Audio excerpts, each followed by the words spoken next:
माननीय मंत्री महोदयांना माझी विनंती आहे की गेले अनेक वर्ष आम्ही ह्या विधिमंडळामध्ये प्रश्न मांडतो, लक्षवेधी मांडतो की मुंबईतील गावठणं आणि कोळीवाडे ह्यांचं सीमांकन करून त्यांना त्यांची जागा त्यांच्या नावावर करून देण्यासाठी आम्ही प्रश्न मांडतो।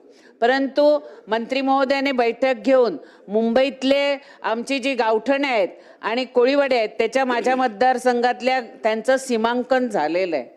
त्याचबरोबर जे पालघर जिल्ह्यातले कोळीवाडे आहेत त्याचं पण सीमांकन झालंय, तर त्याचा लवकरात लवकर विधेयक आणून ते सुद्धा तुम्ही त्यांना न्याय द्यावा। आणि तिसरं, अध्यक्ष महोदय, ज्याप्रमाणे गावठणांचा आपण विषय घेतला त्याचप्रमाणे 720 किलोमीटर समुद्र किनाऱ्यावर राहणाऱ्या आणि 67 समुद्राच्या ज्या खाड्या आहेत त्याच्या बाजूला राहणाऱ्या मच्छीमारांच्या वहिवाटीच्या जागा आहेत त्यांचे सातबारे त्यांच्या नावावर करून देणार का, त्यासाठी सुद्धा विधेयक आणावं अशी मी विनंती करते।